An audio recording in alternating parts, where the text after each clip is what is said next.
Halo kawan-kawan, berjumpa lagi bersama saya. Ya, kali ini kita mencoba mengedukasi, menginspirasi lagi ya. Kali ini ada subscriber yang tanya. Ini melanjutkan PR yang sebelumnya ya. Banyak sekali PR saya. Jadi ada yang tanya, beberapa subscriber bilang, "Bang, bagaimana bang cara membaca, menggabungin BBMA dengan Awesom oscillator dan stokastik?" Lalu saya ingat-ingat, iya ya, saya belum buat itu ya. Yang saya pernah buat adalah cuma stokastik aja ya. Nah, pada kali ini saya akan membawakan materi BBMA jika digabungkan dengan Awesom dan stokastik. Nah, namun sebelumnya saya harap kawan-kawan sudah mengerti basic dari reentry ya. Minimal 3 TF reentry deh. Jadi misalnya H4, H1, M15 atau daily H4, H1. Ini minim. Nanti pada pengembangannya di level advance bisa menggunakan 4 time frame sekaligus. Namun ya basic-basic dulu aja lah. Saya yakin jika dengan basic saja, basic reentry ini aja sudah bisa ngasilin duit kok sebetulnya. Asal jaga MM dan follow the rule. Oke? Nah, kali ini kita akan membawakan materi BBMA, Awesom, dan osilator sekaligus sebagai tambahan konfirmasi ya. Tapi yang perlu saya ingatkan, sebetulnya indikator yang paling cepat, yang paling powerful sebetulnya ya candle itu sendiri. Jadi jika kawan-kawan mendewakan MACD, stokastik, Awesom dan seterusnya, sebetulnya indikator itu bersifat lagging kawan-kawan. Jadi agak sedikit terlambat karena dia harus close candle baru dia membentuk suatu goresan. Nah, namun tidak apa-apa. Jadi bagi saya indikator ini adalah sebagai tambahan konfirmasi. Seperti itu kawan-kawan. Oke. Nah, bagaimana cara membaca BBMA, lalu Awesom dan stokastik? Untuk pertama-tama, saya akan menjelaskan secara singkat dulu ya fungsi Awesom menurut saya. Oke. Jadi Awesom pada intinya dia itu, bentar saya besarin. Pada intinya dia itu ada di tengah-tengah ini adalah garis 0. Di bagian atas ini menunjukkan sebetulnya jika histogram ini di atas itu menandakan trennya sedang up. Jika di bawah 0 dia menandakan trennya sedang down. Oke. Secara logika sekarang, jika tren up, apa yang kawan-kawan cari? Buy apa sell? Tentunya buy ya jika follow the trend. Lalu jika di downtrend, apa yang kawan-kawan cari? Tentunya lagi cari sell untuk follow the trend. Nah, jadi yang pertama kawan-kawan harus tahu dulu di atas 0 atau di bawah 0. Oke, itu yang pertama. Yang kedua, dari Awesom ini seperti di indikator-indikator yang lain, dia juga bisa melihat convergent atau divergent. Seperti itu kawan-kawan. Nah, divergent itu yang lebih sering saya pakai kawan-kawan. Jadi ketika bentuk histogram ini tidak sama dengan chartnya, itu disebut divergent. Ya, disebut divergent. Jadi nanti kita jelaskan di waktu di contoh saja ya. Intinya divergent itu adalah perbedaan antara histogram dengan chart yang saat ini berlaku.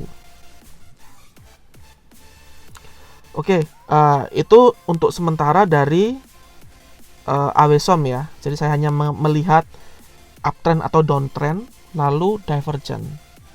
Kadang ya saya melihat juga convergent, cuma convergent sebagai penerusan saja. Oke. Ini kita simpel-simpel dulu supaya tidak bingung kawan-kawan ya. Ini adalah AWSOM yang saya pakai. Lalu stokastik. Nah, stokastik mestinya kawan-kawan sudah sangat paham ya. Stokastik itu menurut saya dia ini bisa mendeteksi overbought, oversold. Nah, jadi apakah harga ini ketinggian? Ya, atau harga ini kerendahan? Ya, tapi yang kawan-kawan harus ingat, harga tinggi belum tentu yang paling tinggi. Harga rendah belum tentu yang paling rendah. Maksudnya gimana, Bang? Ya kan? Jadi misalnya, jangan terpacu atau terpatok, oke, overbought. Ketika di overbought, kita akan cari sell. Secara teori iya. Tapi jangan salah. Jika dia terus berada di kawasan 80 ke atas, itu menandakan dia sedang trend up loh sebetulnya di stokastik itu. Jika dia kebanyakan di bawah 20, justru sebetulnya dia sedang downtrend. Maksudnya gimana, Bang? Nih, seperti ini. Ini dia tidak mampu menyeberang atau sampai ke daerah overbought. Dia hanya di oversold. Nah, lihat, turun. Seperti itu kawan-kawan. Jadi, banyak kawan-kawan yang terjebak. Pokoknya oversold, saya akan buy. Overbought, saya akan sell. Nggak semudah itu.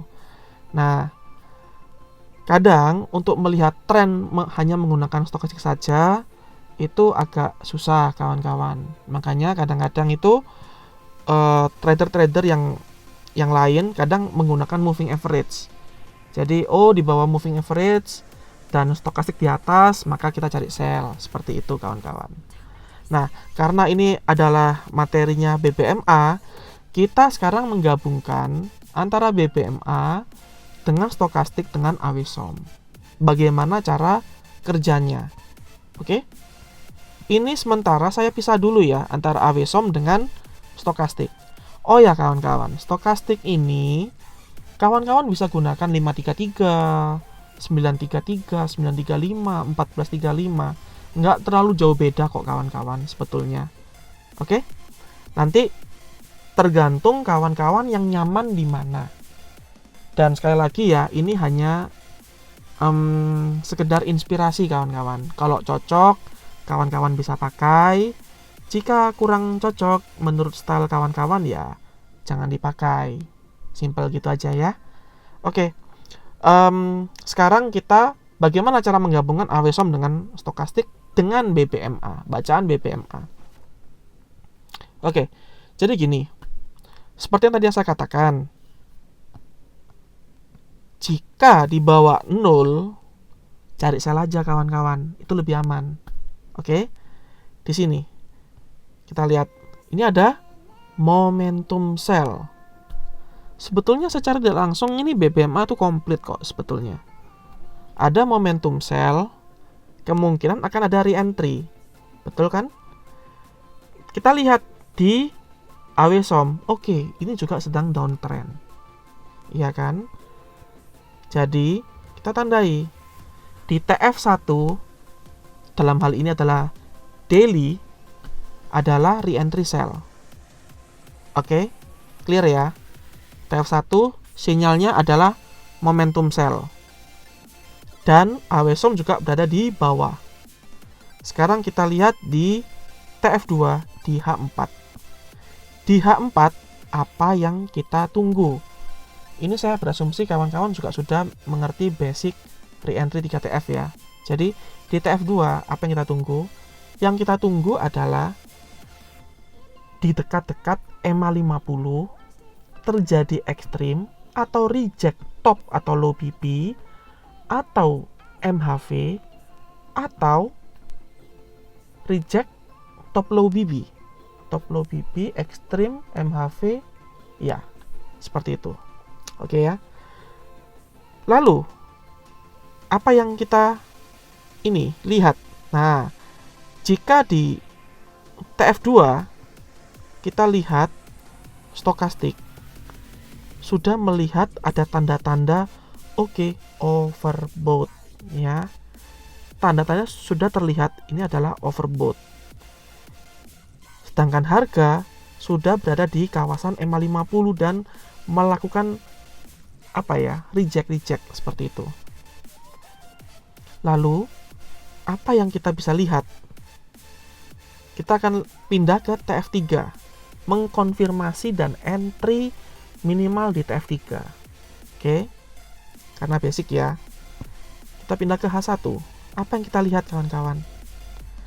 Nah, kita lihat ya. Di H1, bentar saya hapus dulu.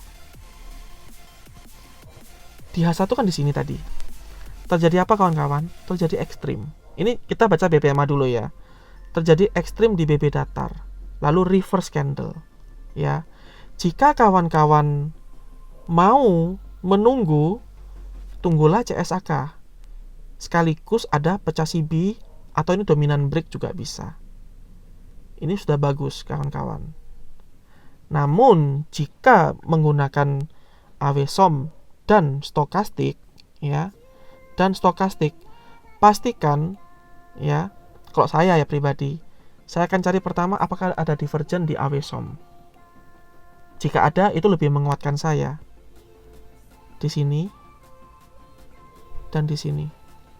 Ini ada divergen di AWSOM. Lalu ada CSHK. Nah, sekaligus pecah CB. Ini menguatkan saya untuk entry. Kalau saya, ya. Lalu stokastik juga sudah bermain-main di overbought. Yang mana itu sudah menandakan ini udah mulai terlalu tinggi nih. Gitu, seperti itu. Kadang AWSOM ada divergen, stokastik juga ada divergen. Nah, di sini tambah lebih yakin lagi saya. Jadi secara simpel saya seperti itu kawan-kawan. Oke, masih kurang. Oke, kita buat contoh lagi. Kita lihat di sini ya. Nah, di sini ada momentum. Ada kemungkinan re-entry. Di AWSOM TF1 ini masih dalam keadaan downtrend di bawah 0. Oke. Pertanda bagus. Lalu TF2 di H4. Apa yang kita lihat? Ya kan? Apa yang kita lihat di H4? Nah, di H4 ini sedikit berbeda kawan-kawan. Ini ada momentum, ada re-entry. Kita tidak masuk dulu di sini karena riskan. Masih ada candle yang keluar dari top BB. Ya, masih riskan. Lalu di sini dia mulai ada reject di EMA 50. Dia sempat turun, dia naik lagi. Oke, kita mau tanda di sini ya. Lalu, seperti yang tadi saya bilang, di stokastik tunggu di kawasan overbought. Sudah benar. Ya. Kita validkan di TF ketiga. Ya. Validkan di TF ketiga kawan-kawan. Nah, kita lihat ya.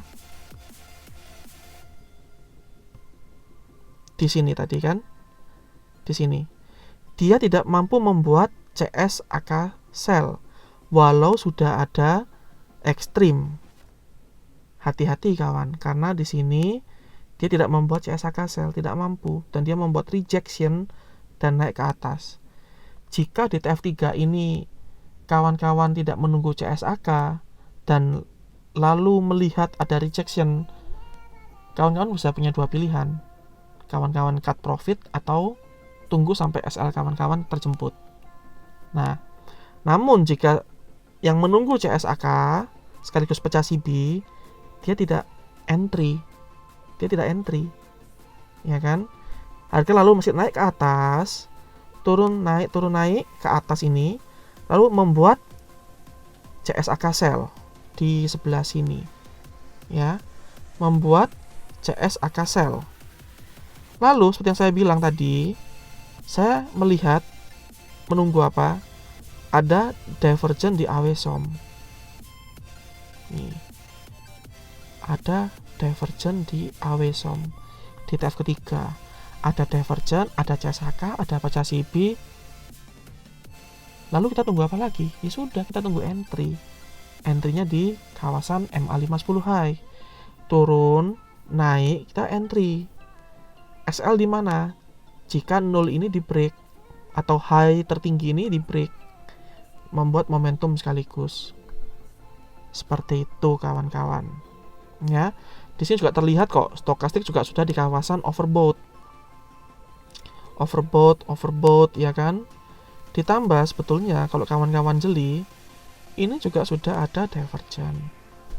Nah, jika saya melihat ada divergent di AWSOM, divergent di stokastik, lalu di bacaan BBMA-nya sudah ada CSAK, sudah ada pecah CB, aduh, saya tidak ragu untuk entry. Tapi tetap, teknik ini bukan teknik yang terbaik, kawan-kawan. Tetap pasti ada miss-nya. Jadi, kawan-kawan, jangan lupa jaga MM untuk setiap entry-nya. Jangan sampai satu kali entry langsung kalau gagal adalah MC. Kecuali memang kawan-kawan adalah akun full margin ya. Oke. Ini video saya, contoh video mengenai bacaan BBMA digabungkan dengan AWSOM, digabungkan dengan stokastik. Mudah-mudahan bisa berguna buat kawan-kawan, menginspirasi kawan-kawan. Siapa tahu cocok. Jika cocok, terus dikembangkan. Jangan lupa jika sudah berhasil profit konsisten, jangan lupa membantu sesama. Sedekah juga. Oke? Sayangi orang tua kalian dan happy trading. See you in the next video. You say